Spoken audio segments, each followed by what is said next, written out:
ያዕቆብም አባቱ በስደት በኖረበት አገር በከነዓን ምድር ተቀመጠ። የያዕቆብም ትውልድ ይህ ነው። ዮሴፍ የ17 ዓመት ልጅ በሆነ ጊዜ ከወንድሞቹ ጋር በጎችን ይጠብቅ ነበር።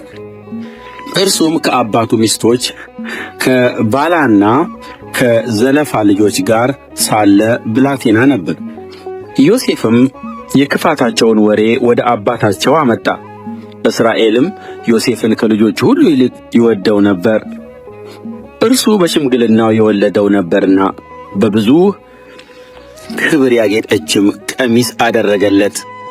ወንድሞቹም አባታቸው ከልጆች ሁሉ ይልቅ እንዲወደው ባዩ ጊዜ ጠሉት፣ በሰላም ይናገሩትም ዘንድ አልቻሉም።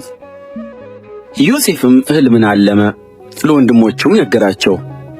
እነርሱም እንደገና በብዙ ጠሉት። እርሱም አላቸው፣ እኔ ያለምሁትን ሕልም ስሙ። እነሆ እኛ በእርሻ መካከል ነዶ ስናስር ነበርና፣ እነሆም የእኔ ነዶ ቀጥ ብላ ቆመች፣ የእናንተም ነዶች በዙሪያው ከበው እነሆ ለእኔ ነዶ ሰገዱ። ወንድሞቹም በእኛ ላይ ልትነግሥብን ይሆን ወይስ ልትገዛ ይሆን አሉት። እንደገናም ስለ ሕልሙና ስለ ነገሩ ይልቁን ጠሉት። ደግሞም ሌላ ሕልምን አለመ፣ ለወንድሞቹም ነገራቸው፣ እንዲህም አለ፣ እነሆ ደግሞ ሌላ ሕልምን አለምሁ። እነሆ ፀሐይና ጨረቃ 11 ከዋክብትም ሲሰግዱልኝ አየሁ። ለአባቱና ለወንድሞቹም ነገራቸው። አባቱም ገሠጸው፣ እንዲህም አለው፣ ይህ ያለምኸው ሕልም ምንድር ነው? በውኑ እኔና እናትህ ወንድሞችህም መጥተን በምድር ላይ እንሰግድልህ ይሆን? ወንድሞቹም ቀኑበት። አባቱ ግን ነገሩን ይጠብቀው ነበር። ወንድሞቹ በሴኬም የአባታቸውን በጎች ይጠብቁ ዘንድ ሄዱ። እስራኤልም ዮሴፍን ወንድሞችህ በሴኬም በጎችን የሚጠብቁ አይደሉምን? ወደ እነርሱ እልክህ ዘንድ ና አለው። እርሱም እነሆኝ አለው። እርሱም ሄደህ ወንድሞችህን በጎቹ ደህና እንደሆኑ እይ፣ ወሬያቸውንም አምጣልኝ አለው። እንዲሁም ከኬብሮን ቆላ ሰደደው። ወደ ሴኬምም መጣ። እነሆም በምድረ በዳ ሲቅበዘበዝ ሳለ አንድ ሰው አገኘው። ሰውየውም ምን ትፈልጋለህ ብሎ ጠየቀው። እርሱም ወንድሞቼን እፈልጋለሁ፣ በጎቼን የሚጠብቁት ወዴት እንደሆነ እባክህ ንገረኝ አለ። ሰውየውም ከዚህ ተነስተዋል፣ ወደ ዶታይን እንሂድ ሲሉም ሰምቻቸዋለሁ አለው። ዮሴፍም ወንድሞቹን ተከትሎ ሄደ፣ በዶታይንም አገኛቸው። እነርሱም በሩቅ ሳሉ አዩት። ወደ እነርሱም ገና ሳይቀርብ ይገድሉት ዘንድ በእርሱ ላይ ተማከሩ። አንዱም ለአንዱ እንዲህ አለው፣ ያ ባለ ሕልም ይኸው መጣ። አሁንም ኑ እንግደለው፣ በአንድ ጉድጓድ ውስጥ እንጣለው፣ ክፉ አውሬም በላው እንላለን፣ ከሕልሞቹም የሚሆነውን እናያለን። ሮቤልም ይህን ሰማ፣ ከእጃቸውም አዳነው፣ እንዲህም አለ፣ ሕይወቱን አናጥፋ። ሮቤል ደም አታፍስሱ፣ በዚህች ምድረ በዳ ባለችው ጉድጓድ ጣሉት፣ ነገር ግን እጃችሁን አትጣሉበት አላቸው። እንዲህም ማለቱ ከእጃቸው ሊያድነውና ወደ አባቱ ሊመልሰው ነው። እንዲህም ሆነ። ዮሴፍም ወደ ወንድሞቹ በቀረበ ጊዜ የለበሳትን በብዙ ኅብር ያጌጠችቱን ቀሚሱን ገፈፉት፣ ወስደውም ወደ ጉድጓድ ጣሉት። ጉድጓዱም ውኃ የሌለበት ደረቅ ነበር። እንጀራም ሊበሉ ተቀመጡ። ዓይናቸውንም አንስተው አዩ፣ እነሆም የእስማኤላውያን ነገዶች ወደ ግብፅ ለመውረድ ከገለዓድ መጡ። ግመሎቻቸውም ሽቱና ባለሳን ከርቤም ተጭነው ነበረ። ይሁዳም ወንድሞቹን እንዲህ አላቸው፣ ወንድማችንን ገድለን ደሙን ብንሸሽግ ጥቅማችን ምንድር ነው? ኑ ለእስማኤላውያን እንሽጠው፣ እጃችንን ግን በእርሱ ላይ አንጣል፣ ወንድማችን ሥጋችንም ነውና። ወንድሞቹም የእርሱን ነገር ሰሙት። የምድያም ነጋዶችም አለፉ። እነርሱም ዮሴፍን አንስተው ከጉድጓድ አወጡት። ለእስማኤላውያንም ዮሴፍን በ20 ብር ሸጡት። እነርሱም ዮሴፍን ወደ ግብፅ ወሰዱት። ሮቤልም ወደ ጉድጓዱ ተመለሰ፣ እነሆም ዮሴፍ በጉድጓድ የለም። ልብሱንም ቀደደ፣ ወደ ወንድሞቹም ተመልሶ ብላቴናው የለም። እንግዲህ እኔ ወዴት እሄዳለሁ አለ። የዮሴፍንም ቀሚስ ወሰዱ፣ የፍየል አውራም አርደው ቀሚሱን በደም ነከሩት። ብዙ ኅብር ያለበትን ቀሚሱንም ላኩ፣ ወደ አባታቸውም አገቡት። እንዲህም አሉት፣ ይህን አገኘን። ይህ የልጅህ ልብስ እንደሆነ ወይም እንዳልሆነ እስኪ እየው። እርሱም አውቆ የልጄ ቀሚስ ነው፣ ክፉ አውሬ በልቶታል። ዮሴፍ በእርግጥ ተቦጫጭቋል አለ። ያዕቆብም ልብሱን ቀደደ፣ በወገቡም ማቅ ታጥቆ ለልጁ ብዙ ቀን አለቀሰ። ወንዶች ልጆችና ሴቶች ልጆችም ሁሉ ሊያጽናኑት ተነሱ። መጽናናት እንቢ አለ። እንዲህም አለ፣ ወደ ልጄ ወደ ሙታን ስፍራ እያዘንሁ እወርዳለሁ። አባቱም ስለ እርሱ አለቀሰ። እነዚያ የምድያም ሰዎች ግን የዮሴፍን በግብፅ ለፈርዖን ጀንደረባ ለዘበኞች አለቃ ለጲጢፋራ ሸጡት። ዮሴፍ ግን ወደ ግብፅ ወረደ።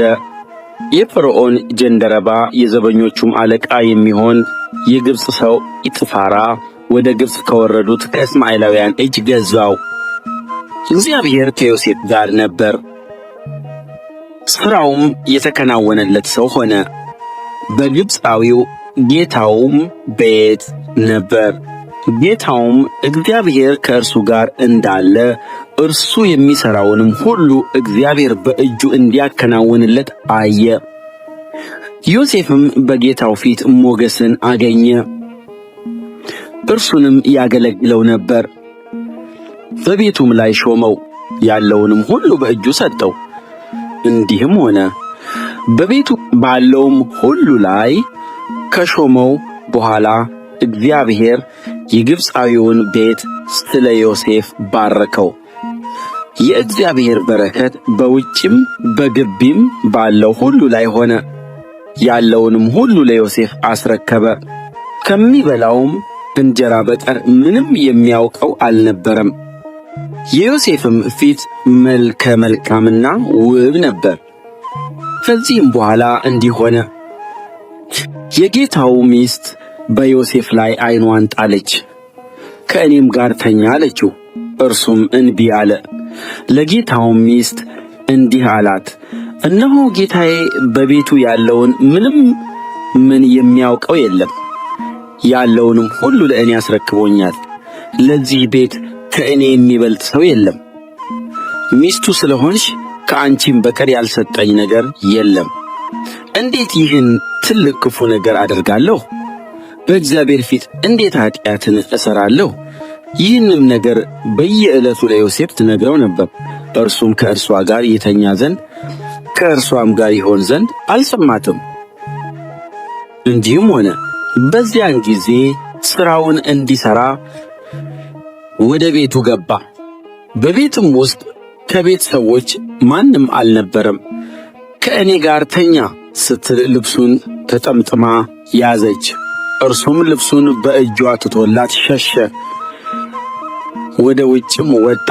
እንዲህም ሆነ፣ ልብሱን ትቶ ወደ ውጪ እንደሸሸ ባየች ጊዜ የቤቷን ሰዎች ወደ እርሷ ጠርታ እንዲህ ብላ ነገረቻቸው፣ እዩ፣ ዕብራዊው ሰው በእኛ እንዲሳለቅ አግብቶብናል። እርሱ ከእኔ ጋር ሊተኛ ወደ እኔ ገባ። እኔም ድምፄን ከፍ አድርጌ ጮኽሁ። ድምፄንም ከፍ አድርጌ እንደ ጮኽሁ ቢሰማ ልብሱን በእኔ ዘንድ ጥሎ ሸሸ፣ ወደ ውጭም ወጣ። ጌታው ወደ ቤቱ እስኪገባ ድረስም ልብሱን ከእርሷ ዘንድ አኖረች። ይህንም ነገር እንዲህ ብላ ነገረችው፣ ያገባህልን ዕብራዊው ባሪያ ሊሳለቅብኝ ወደ እኔ ገባ።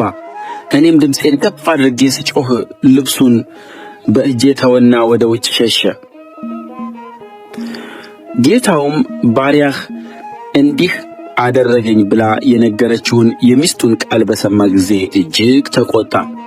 የዮሴፍም ጌታ ወሰደው፣ የንጉሥ እስረኞችም ወደሚታሰሩበት ስፍራ ወደ ግዞት ቤት አገባው። ከዚያም በግዞት ነበረ። እግዚአብሔርም ከዮሴፍ ጋር ነበር፣ ምሕረትንም አበዛለት። በግዞት ቤትም አለቃ ፊት ሞገስን ሰጠው። የግዞት ቤቱም አለቃ በግዞት ያሉትን እስረኞች ሁሉ በዮሴፍ እጅ አሳልፎ ሰጣቸው። በዚያም የሚደረገው ነገር ሁሉ እርሱ የሚያደርገው ነበር።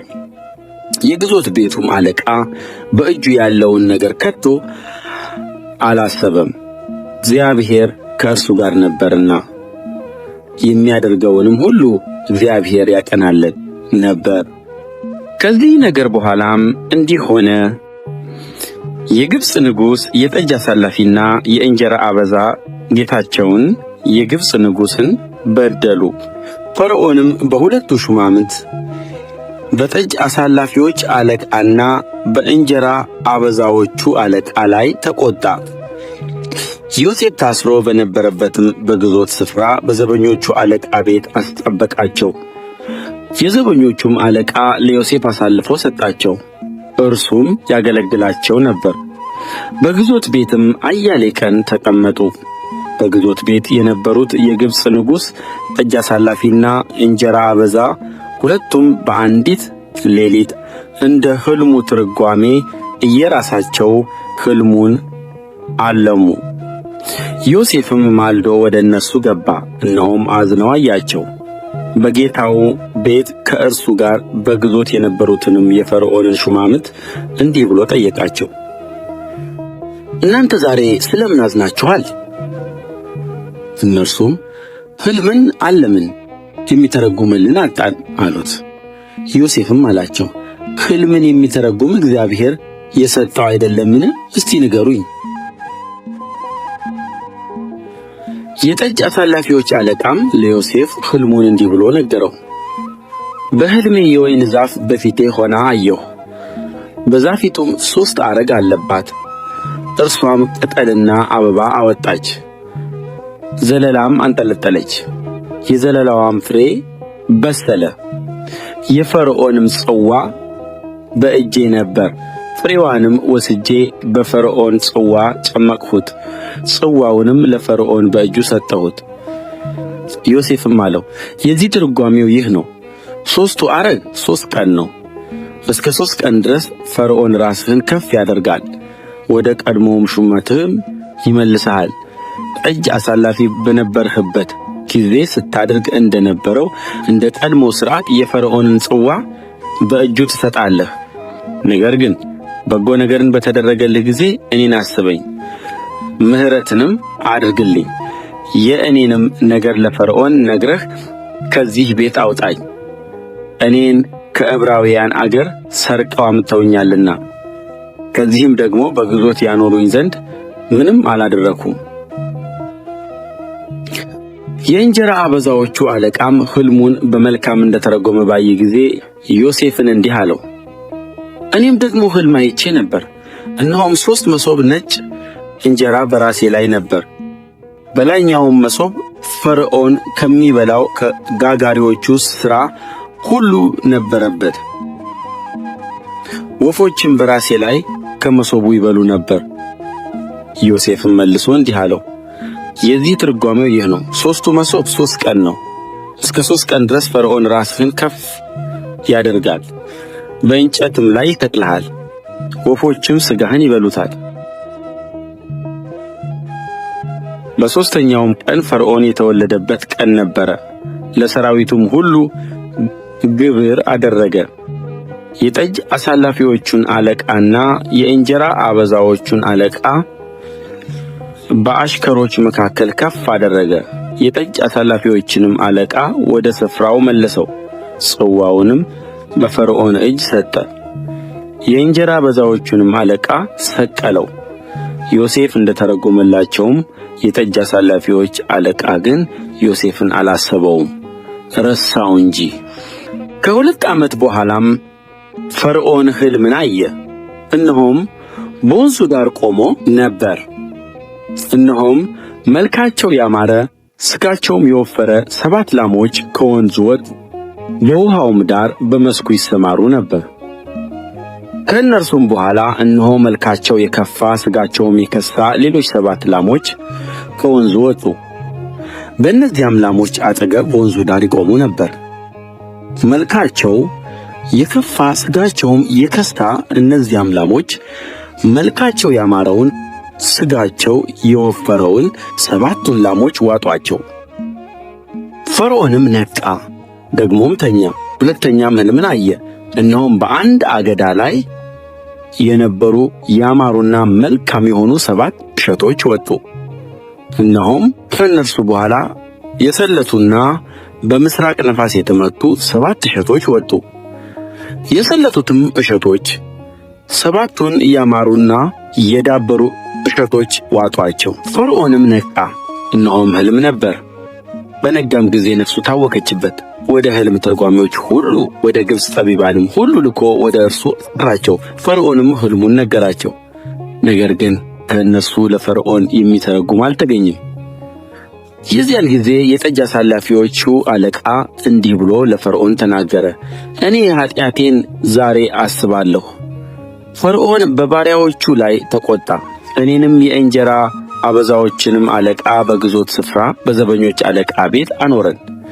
እኛም በአንዲት ሌሊት ሕልምን አለምን። እኔና እርሱ እያንዳንዳችን እንደ ሕልማችን ትርጓሜ አለምን። በዚያም የዘበኞች አለቃ ባሪያ የሆነ አንድ ዕብራዊ ጎልማሳ ከእኛ ጋር ነበር። ለእርሱም ነገርነው፣ ሕልማችንንም ተረጎመልን። ለእያንዳንዱም እንደ ሕልሙ ተረጎመልን። እንዲህም ሆነ፣ እንደ ተረጎመልን እንደዚያው ሆነ። እኔ ወደ ሹመቴ ተመለስሁ፣ እርሱም ተሰቀለ። ፈርዖንም ልኮ ዮሴፍን አስጠራ፣ ከግብዞትም ቤትም አስቸኰሉት። እርሱም ተላጨ፣ ልብሱንም ለወጠ፣ ወደ ፈርዖንም ገባ።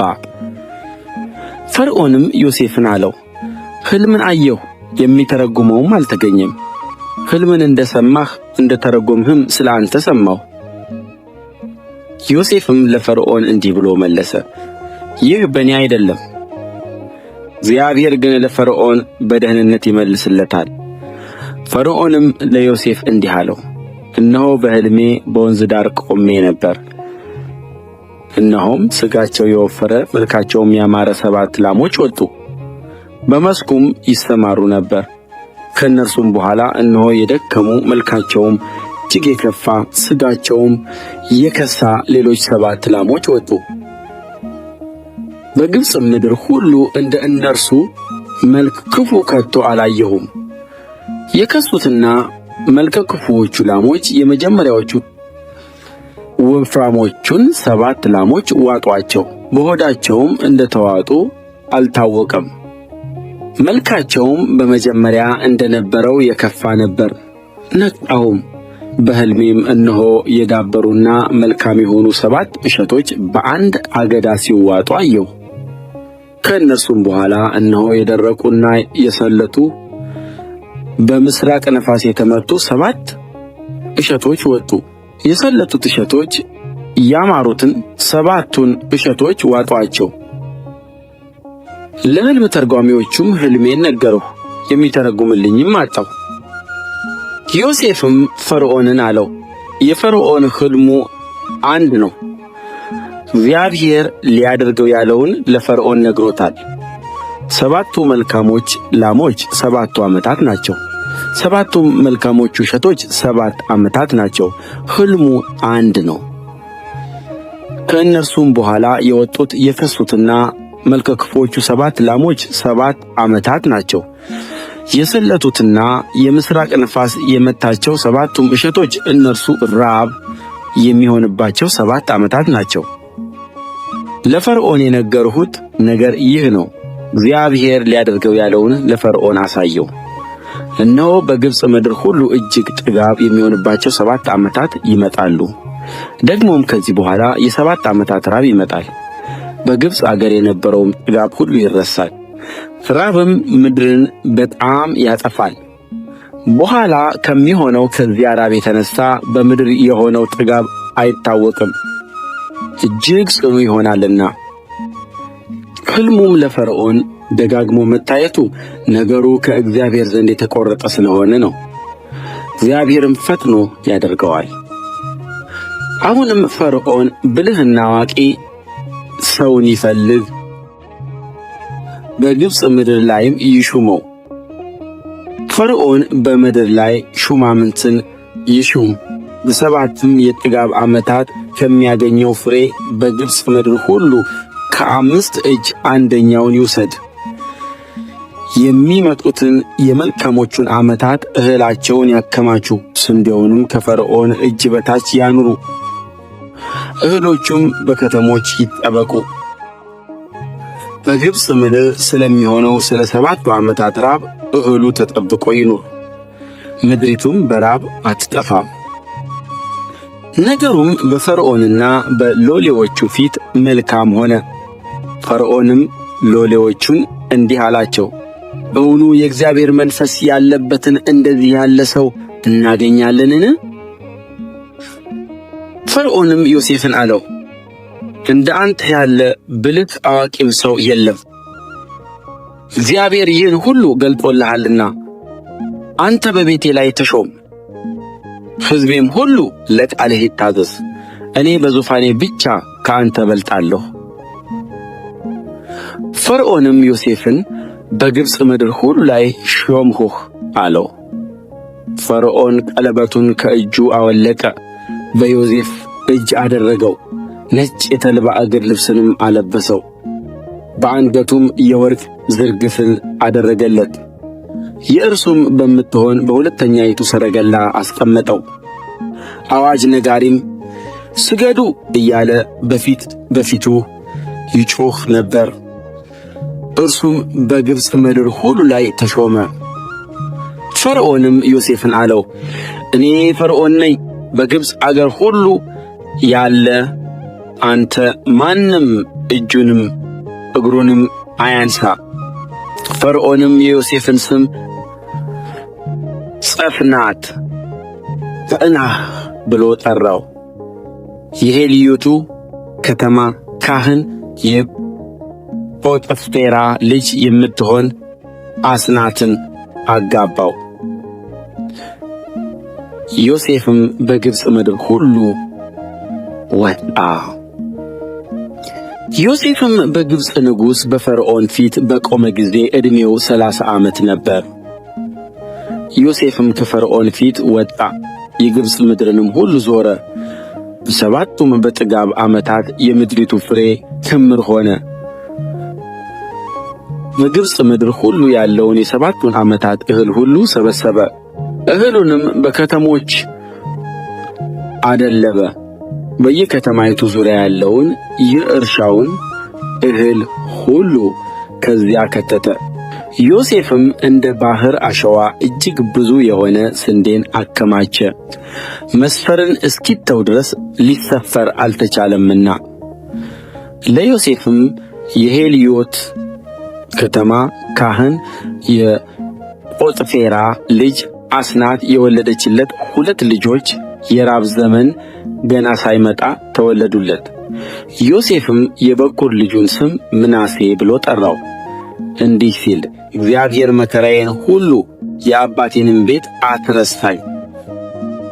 የሁለተኛውንም ስም ኤፍሬም ብሎ ጠራው፣ እንዲህ ሲል እግዚአብሔር በመከራዬ አገር አፈራኝ። በግብፅ ምድር የነበረውም የ7ቱ ዓመታት ጥጋብ አለፈ። ዮሴፍም እንደ ተናገረ የ7ቱ ዓመት ራብ ጀመረ፣ በየአገሩም ሁሉ ራብ ሆነ። በግብፅ ምድር ሁሉ ግን እህል ነበር። የግብፅ ምድርም ሁሉ ተራበ። ሕዝቡም ስለ እህል ወደ ፈርዖን ጮኸ። ፈርዖንም የግብፅ ሰዎችን ሁሉ ወደ ዮሴፍ ሂዱ፣ እርሱ ያላችሁንም ሁሉ አድርጉ አላቸው። በምድርም ሁሉ ላይ ራብ ሆነ። ዮሴፍም እህል ያለበትን ጎተራ ሁሉ ከፍቶ ለግብፅ ሰዎች ሁሉ ይሸጥ ነበር። ራብም በግብፅ ምድር ጸንቶ ነበር። አገሮችም ሁሉ እህል ይገዙ ዘንድ ወደ ግብፅ ወደ ዮሴፍ መጡ። በምድር ሁሉ ራብ እጅግ ጸንቶ ነበርና። ያዕቆብም በግብፅ እህል እንዳለ ሰማ። ያዕቆብም ልጆቹን ለምን እርስ በርሳችሁ ትተያያላችሁ አላቸው። እንዲህም አለ፣ እነሆ ስንዴ በግብፅ እንዲገኝ ሰምቻለሁ። ወደዚያ ውረዱ፣ እንድንድንና እንዳንሞትም ከዚያ ሸምቱልን።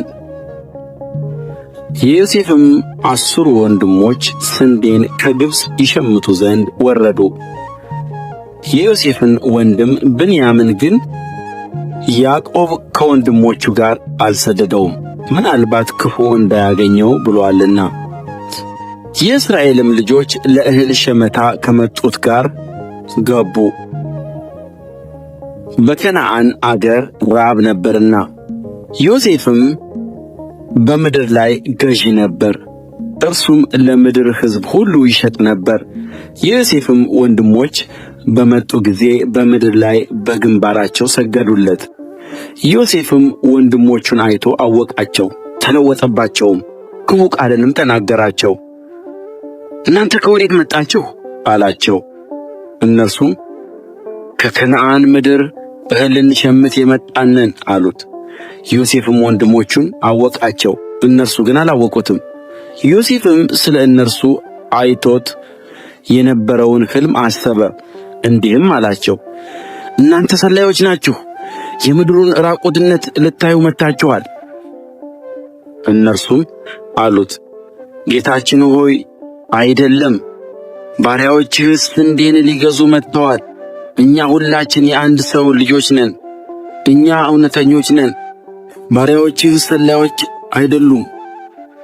እርሱም አላቸው፣ አይደለም፣ ነገር ግን የአገሩን ዕራቁትነት ልታዩ መጥታችኋል። እነርሱም አሉ፣ ባሪያዎችህ 12 ወንድማማች በከነዓን ምድር የአንድ ሰው ልጆች ነን። ታናሹም እነሆ ዛሬ ከአባታችን ጋር ነው፣ አንዱም ጠፍቶአል። ዮሴፍም አላቸው፣ እናንተ ሰላዮች ናችሁ ብዬ የተናገርኋችሁ ይህ ነው። በዚህ ትፈተናላችሁ። ታናሽ ወንድማችሁ ካልመጣ በቀር የፈርዖንን ሕይወት ከዚህ አትወጡም። እውነትን የምትናገሩ ከሆነ ነገራችሁ ይፈተን ዘንድ ከእናንተ አንዱን ስደዱ፣ ወንድማችሁንም ይዞ ይምጣ፣ እናንተም ታስራችሁ ተቀመጡ። ይህ ካልሆነ የፈርዖንን ሕይወት ሰላዮች ናችሁ። 3 ቀን ያህል በግዞት ቤት ጨመራቸው። በሦስተኛውም ቀን ዮሴፍ እንዲህ አላቸው፣ ትድኑ ዘንድ ይህን አድርጉ፣ እኔ እግዚአብሔርን እፈራለሁና። እናንተ የታመናችሁ ከሆናችሁ ከእናንተ አንዱ ወንድማችሁ በግዞታችሁ ቤት ይታሰር። እናንተ ግን ሂዱ፣ እህልንም ለቤታችሁ ራብ ውሰዱ። ታናሹንም ወንድማችሁን ወደ እኔ ይዛችሁ ኑ፣ ነገራችሁም የታመነ ይሆናልና አትሞቱም። እንዲህም አደረጉ። እነርሱም እርስ በርሳቸው እንዲህ ተባባሉ፣ በእውነት ወንድማችንን በድለናል። እኛን በማማጠን ነፍሱ ስትጨነቅ አይተን አልሰማነውምና ስለዚህ ይህ መከራ መጣብን። ሮቤልም መልሶ እንዲህ አላቸው፣ ብላቴናውን አትበድሉ ብያችሁ አልነበረምን? እኔንም አልሰማችሁኝም። ስለዚህ እነሆ አሁን ደሙ ይፈላለገናል። እነርሱም ዮሴፍ ነገራቸውን እንደሚሰማባቸው አላወቁም፣ በመካከላቸው አስተርጓሚ ነበርና። ከእነርሱም ዘወር ብሎ አለቀሰ። ደግሞም ወደ እነርሱ ተመልሶ ተናገራቸው። ስምዖንንም ከእነርሱ ለይቶ ወስዶ በፊታቸው አሰረው። ዮሴፍም ዓይበታቸውን እህል ይሞሉት ዘንድ አዘዘ። የእየራሳቸውንም ብር በእየዓይበታቸውም ይመልሱት ዘንድ ደግሞም የመንገድ ስንቅ ይሰጡአቸው ዘንድ አዘዘ። እንዲሁም ተደረገላቸው። እነርሱም እህሉን በአህያቸው ላይ ጫኑ፣ ከዚያም ተነስተው ሄዱ። ከእነርሱም አንዱ ባደሩበት ስፍራ ለአህያው ገፈራን ይሰጥ ዘንድ ዓይበቱን ሲፈታ ብሩን አየ። እነሆም በዓይበቱ አፍ ላይ ነበረች። ለወንድሞቹም ብሬ ተመለሰችልኝ፣ እርሷም በዓይበቴ አፍ እነኋት አላቸው። ልባቸውም ደነገጠ፣ እየተንቀጠቀጡም እርስ በርሳቸው ተባባሉ፣ እግዚአብሔር ያደረገብን ይህ ምንድን ነው? ወደ አባታቸውም ወደ ያዕቆብ ወደ ከነዓን ምድር መጡ። የደረሰባቸውንም ነገር ሁሉ እንዲህ ብለው አወሩ።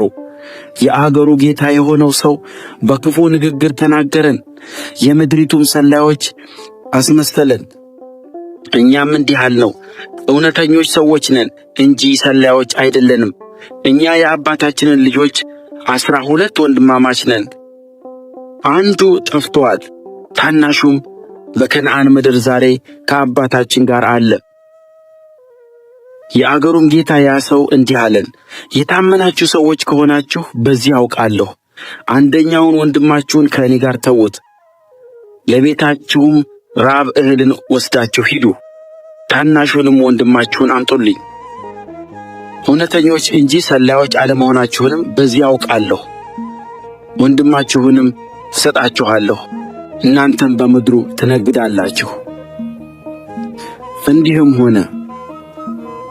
ዓይበታቸውን በፈቱ ጊዜ እነሆ ከእነርሱ እያንዳንዳቸው ብራቸውንም በየዓይበታቸው ተቋጥሮ አገኙት። እነርሱም አባታቸውም የብራቸውን ቍጥራት አይተው ፈሩ። አባታቸው ያዕቆብም እንዲህ አላቸው፣ ልጅ አልባ አስቀራችሁኝ።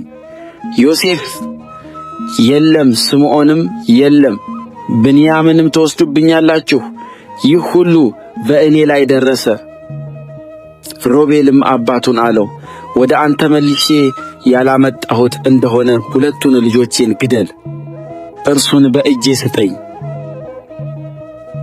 እኔም ወደ አንተ እመልሰዋለሁ። እርሱም አለ፣ ልጄ ከእናንተ ጋር አይወርድም፣ ወንድሙ ሞቶ እርሱ ብቻ ቀርቶአልና በምትሄዱበትም መንገድ ምናልባት ክፉ ነገር ቢያገኘው ሽምግልናዬን በሐዘን ወደ መቃብር ታወርዱታላችሁ። ራብም በምድር ጸና። ከግብፅም ያመጡትን እህል በልተው ከፈጸሙ በኋላ አባታቸው እንደገና ሂዱ፣ ጥቂት እህል ሸምቱልን አላቸው። ይሁዳም እንዲህ አለው፣ ያ ሰው ወንድማችሁ ከእናንተ ጋር ካልሆነ ፊቴን አታይም ብሎ በብርቱ ቃል አስጠነቀቀን።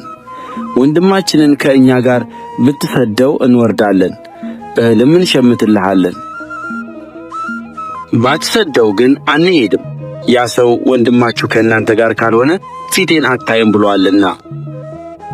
እስራኤልም አላቸው፣ ለምን በደላችሁኝ? ለዚያውስ ሌላ ወንድም አለን ብላችሁ ለምን ነገራችሁት?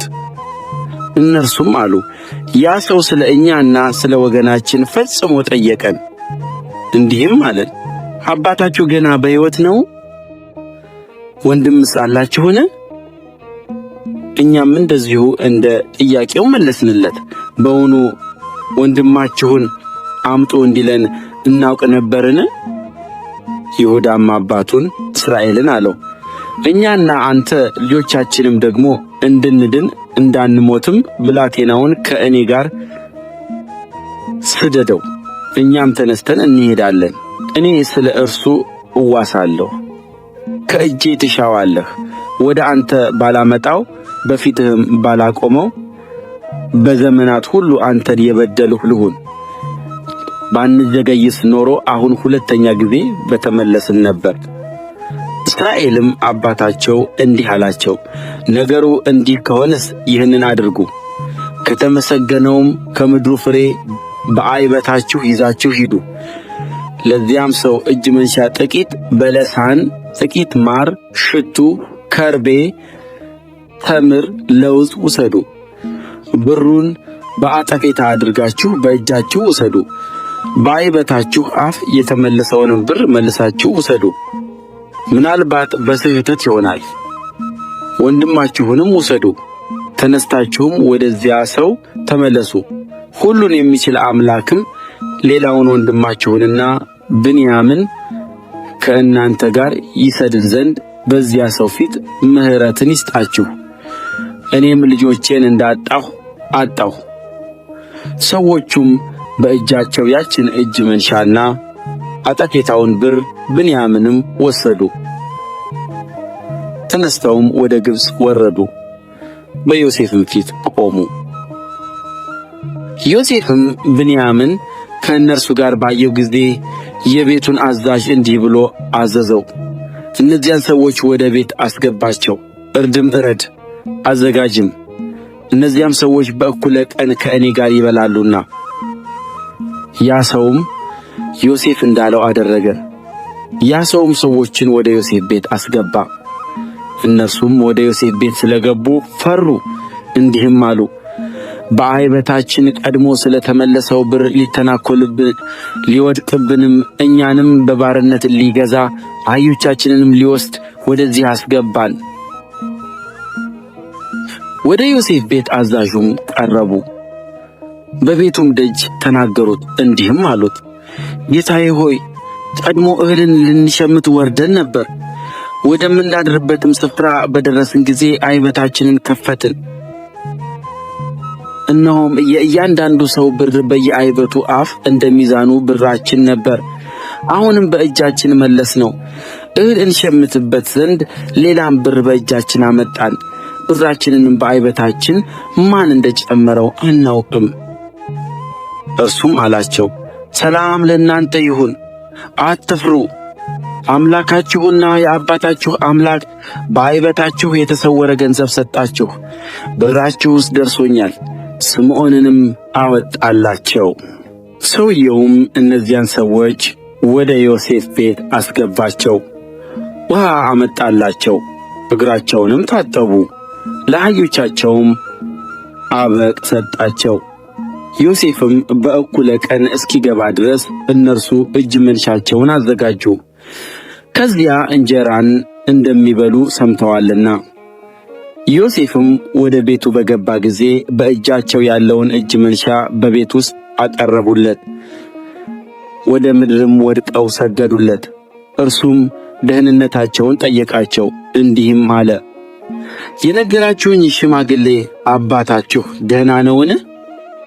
ገና በሕይወት አለን? እነርሱም አሉት፣ ባሪያህ አባታችን ደህና ነው፣ ገና በሕይወት አለ። አጎንብሰውም ሰገዱለት። ዓይኑንም አንስቶ የእናቱ ልጅ ብንያምን አየው። እርሱም አለ፣ የነገራችሁኝ ታናሽ ወንድማችሁ ይህ ነውን? እንዲህም አለው፣ ልጄ ሆይ እግዚአብሔር ይባርክህ።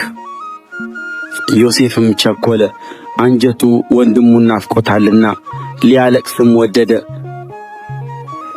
ወደ እልፍኙም ገብቶ ከዚያ አለቀሰ። ፊቱንም ታጥቦ ወጣ። ልቡንም አስታክሶ እንጀራ አቅርቡ አለ። ለእርሱም ለብቻው አቀረቡ፣ ለእነርሱም ለብቻቸው፣ ከእርሱ ጋር ለሚበሉትም ለግብፅ ሰዎችም ለብቻቸው። የግብፅ ሰዎች ከዕብራውያን ጋር መብላት አይሆንላቸውምና ይህ ለግብፅ ሰዎች እንደ መርከስ ነውና። በፊቱም በኵሩ እንደ ታላቅነቱ ታናሹም እንደ ታናሽነቱ ተቀመጡ። ሰዎቹም እርስ በርሳቸው ተደነቁ። በፊቱም ካለው መብል ፈንታቸውን አቀረበላቸው። የብንያምም ፈንታ ከሁሉ 5 እጅ የሚበልጥ ነበር። እነርሱም ጠጡ፣ ከእርሱም ጋር ደስ አላቸው። ዮሴፍም የቤቱን አዛዥ እንዲህ ብሎ አዘዘ፣ ዓይበታቸው የሚያነሳውን ያህል እህል ሙላላቸው፣ የሁሉንም ብር በየዓይበታቸው አፍ ጨምረው፣ በታናሹም ዓይበት አፍ የብሩን ጽዋዬንና የእህሉን ዋጋ ጨምረው። እርሱም ዮሴፍ እንዳለው አደረገ። ነግህ በሆነ ጊዜም ሰዎቹ አህዮቻቸውን ይዘው ይሄዱ ዘንድ ተሰናበቱ። ከከተማይቱም ወጥተው ገና ሳይርቁ ዮሴፍ ለቤቱ አዛዥ እንዲህ አለ፣ ተነስተህ ሰዎቹን ተከተላቸው። በደረስባቸውም ጊዜ እንዲህ በላቸው፣ በመልካሙ ፈንታ ስለ ምን ክፉን መለሳችሁ? ጌታዬ የሚጠጣበት ምስጢርንም የሚያውቅበት ጽዋ አይደለምን? ባደረጋችሁት ነገር በደላችሁ። እርሱም ደረሰባቸው፣ ይህንም ቃል ነገራቸው። እነርሱም አሉት፣ ጌታዬ እንደዚህ ያለውን ቃል ለምን ይናገራል? ባሪያዎችህ ይህን ነገር የሚያደርጉ አይደሉም። እነሆ በየዓይበታችን አፍ ያገኘነውን ብር ይዘን ከከነዓን አገር ወደ አንተ ተመልሰናል። ከጌታህ ቤት ወርቅ ወይስ ብር እንዴት እንሰርቃለን? ከባሪያዎችህ ጽዋው የተገኘበት እርሱ ይሙት፣ እኛም ደግሞ ለጌታችን ባሪያዎች እንሁን።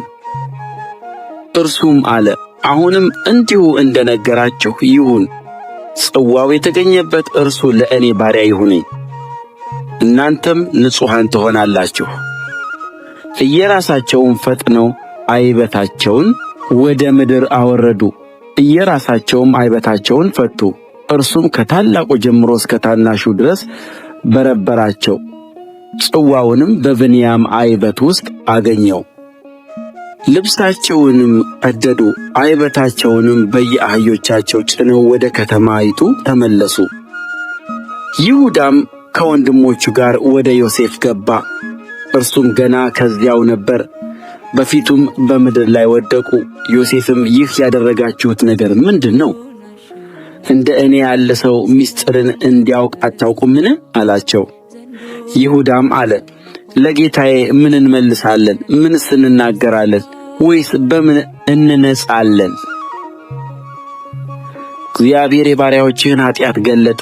እነሆ እኛም ጽዋዋ ከእርሱ ዘንድ እየተገኘባቱም ደግሞ ለጌታዬ ባሪያዎቹ ነን።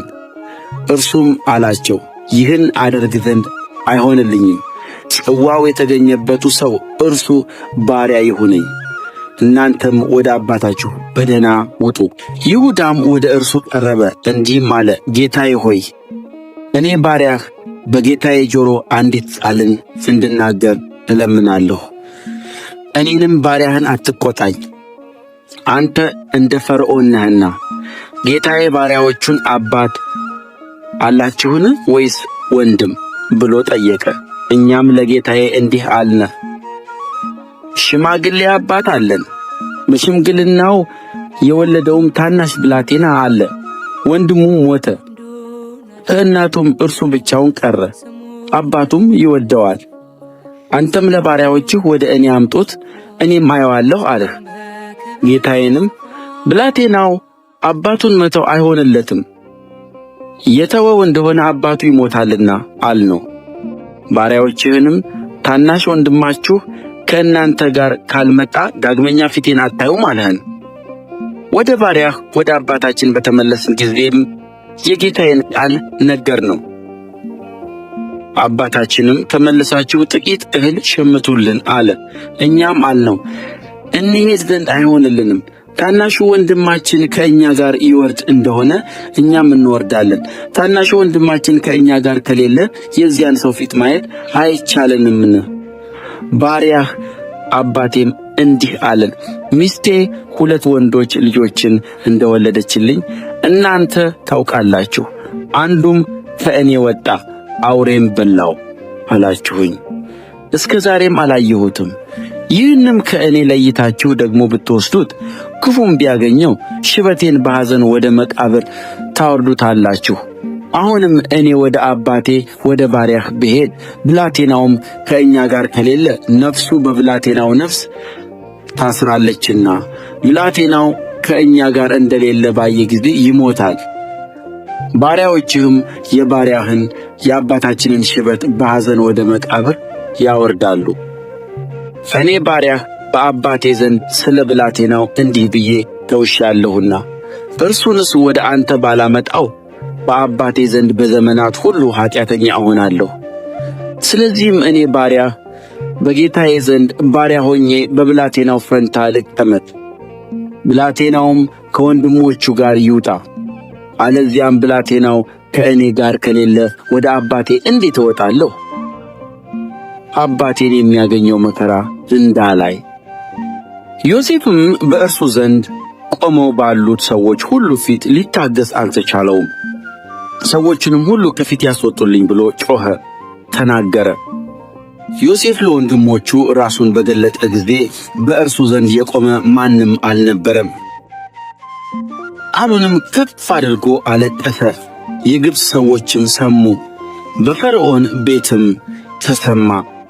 ዮሴፍም ለወንድሞቹ እኔ ዮሴፍ ነኝ፣ አባቴ እስከ አሁን በሕይወቱ ነውን? አለ። ወንድሞቹም ይመልሱለት ዘንድ አልቻሉም፣ በፊቱ ደንግጠው ነበርና። ዮሴፍም ወንድሞቹን ወደ እኔ ቅረቡ አለ። ወደ እርሱም ቀረቡ፣ እንዲህም አላቸው፣ ወደ ግብፅ የሸጣችሁኝ እኔ ወንድማችሁ ዮሴፍ ነኝ። አሁንም ወደዚህ ስለ ሸጣችሁኝ አትዘኑ፣ አትቈርቈሩም። እግዚአብሔር ሕይወትን ለማዳን ከእናንተ በፊት ሰዶኛልና፣ ይህ 2 ዓመት በምድር ላይ ራብ የሆነበት ነውና የማይታረስበትና የማይታጨድበት 5 ዓመት ገና ቀረ። እግዚአብሔርም በምድር ላይ ቅሬታን አስቀርላችሁ ዘንድ በታላቅ መድኃኒትም አድናችሁ ዘንድ ከእናንተ በፊት ላከኝ። አሁንም እናንተ ወደዚህ የላካችሁኝ አይደላችሁም፣ እግዚአብሔር ላከኝ እንጂ። ለፈርዖንም እንደ አባት አደረገኝ፣ በቤቱም ሁሉ ላይ ጌታ፣ በግብፅ ምድርም ሁሉ ላይ አለቃ አደረገኝ። አሁንም ፈጥናችሁ ወደ አባቴ ውጡ፣ እንዲህም በሉት፣ ልጅህ ዮሴፍ የሚለው ነገር ይህ ነው። እግዚአብሔር በግብፅ ምድር ሁሉ ላይ ጌታ አደረገኝ። ወደ እኔ ና፣ አትዘግይ። በጌሤምም ምድር ትቀመጣለህ፣ ወደ እኔም ትቀርባለህ፣ አንተና ልጆችህ፣ የልጆችህም ልጆች፣ በጎችህና ላሞችህ፣ ከብትህም ሁሉ። በዚያም አንተና የቤት ሰዎች ያንተ የሆነው ሁሉ እንዳትቸገሩ እመግብሃለሁ። የራቡ ዘመን ገና 5 ዓመት ቀርቶአልና። እነሆም ለእናንተ የተናገረቻችሁ የእኔ አፍ እንደሆነች የእናንተ ዓይኖች አይተዋል፣ የወንድሜ የብንያምም ዓይኖች አይተዋል። ለአባቴም በግብፅ ምድር ያለኝን ክብሬን ሁሉ ያያችሁትንም ሁሉ ንገሩት። አባቴንም ወደዚህ ፈጥናችሁ አምጡት። የወንድሙንም የብንያምንም አንገት አቅፎ አለቀሰ፣ ብንያምም በአንገቱ ላይ አለቀሰ። ወንድሞቹን ሁሉ ሳማቸው፣ በእነርሱም ላይ አለቀሰ። ከዚያም በኋላ ወንድሞቹ ከእርሱ ጋር ተጫወቱ። በፈርዖንም ቤት የዮሴፍ ወንድሞች መጡ ተብሎ ወሬ ተሰማ። በዚያውም ፈርዖንና ሎላልቱ ደስ ተሰኙበት። ፈርዖንም ዮሴፍን አለው፣ ለወንድሞችህ እንዲህ ብለህ ንገራቸው፣ ይህን አድርጉ፣ ከብቶቻችሁን ጭናችሁ ወደ ከነዓን ምድር ሂዱ፣ አባታችሁንና ቤተሰቦቻችሁን ይዛችሁም ወደ እኔ ኑ። እኔም የግብፅን ምድር በረከት ሁሉ እሰጣችኋለሁ፣ የምድሪቱንም ስብ ትበላላችሁ። አንተም ወንድሞችህን እንዲህ አድርጉ በላቸው፣ ከግብፅ ምድር ለሕፃናቶቻችሁ ለሴቶቻችሁም ሰረገሎችን ውሰዱ፣ አባታችሁንም ይዛችሁ ኑ። ለዕቃችሁም ሁሉ አታስቡ፣ የግብፅ በረከት ሁሉ ለእናንተ ነውና። የእስራኤል ልጆችም እንደዚህ አደረጉ። ዮሴፍም በፈርዖን ትእዛዝ ሰረገሎችንና ለመንገድ ስንቅ ሰጣቸው። ለሁሉም 2 መለወጫ ልብስ ሰጣቸው። ለብንያም ግን 300 ብርና 5 መለወጫ ልብስ ሰጠው። ለአባቱም እንደዚህ ሰደደ፣ የግብፅን በረከት የተሸከሙ 10 አህዮችን፣ ደግሞም በመንገድ ለአባቱ ስንዴና እንጀራ የተሸከሙ 10 ሴቶች አህዮችን። ዮሴፍም ወንድሞቹን አሰናበታቸው፣ እንዲህም አላቸው፣ በመንገድ እርስ በርሳችሁ አትጣሉ። እነርሱም ሄዱ፣ ከግብፅ አገርም ወጡ፣ ወደ ከነዓንም ምድር ከአባታቸው ከያዕቆብ ዘንድ ደረሱ። እንዲህም ብለው ነገሩት፣ ዮሴፍ ገና በሕይወቱ ነው፣ እርሱም በግብፅ ምድር ሁሉ ላይ ገዢ ሆኖአል። ያዕቆብም ልቡ ደነገጠ፣ አላመናቸውም ነበርና። እነርሱም ዮሴፍ የነገራቸውን ነገር ሁሉ ነገሩት። እርሱን ያነሱት ዘንድ ዮሴፍ የሰደዳቸውንም ሰረገሎች ባየ ጊዜ የአባታቸው የያዕቆብ የነፍሱ ሕይወት ታደሰች። እስራኤልም ልጄ ዮሴፍ ገና በሕይወት ከሆነ ይበቃኛል፣ ሳልሞት እንዳየው እሄዳለሁ አለ። እስራኤልም ለእርሱ ያለውን ሁሉ ይዞ ተነሣ፣ ወደ ቤርሳቤህ መጣ። መሥዋዕትንም ለአባቱ ለይስሐቅ አምላክ ሰዋ። እግዚአብሔርም በሌሊት ራእይ ያዕቆብ ያዕቆብ ብሎ ለእስራኤል ተናገረው። እርሱም እነሆኝ አለ። አለውም የአባቶችህ አምላክ እግዚአብሔር እኔ ነኝ። ወደ ግብፅ መውረድ አትፍራ፣ በዚያ ትልቅ ሕዝብ አድርግሃለሁና። እኔ ወደ ግብፅ አብሬህ እወርዳለሁ፣ ከዚያም ደግሞ እኔ አወጣሃለሁ። ዮሴፍም እጁን በዓይንህ ላይ ያኖራል። ያዕቆብም ከቤርሳቤህ ተነሣ። የእስራኤልም ልጆች ያዕቆብን ይወስዱ ዘንድ ፈርዖን በሰደዳቸው ሰረገሎች አባታቸውን ያዕቆብንና ሕፃናቶቻቸውን ሴቶቻቸውንም ወሰዱ። እንስሶቻቸውንም በከነዓን አገርም ያገኙትን ከብታቸውንም ሁሉ ይዘው ያዕቆብና ዘሩ ሁሉ ከእርሱ ጋር ወደ ግብፅ መጡ። ወንዶች ልጆችና የልጆቹን ወንዶች ልጆች ሴቶች ልጆቹንና የወንዶች ልጆቹን ሴቶች ልጆች ዘሩንም ሁሉ ከእርሱ ጋር ወደ ግብፅ አስገባቸው።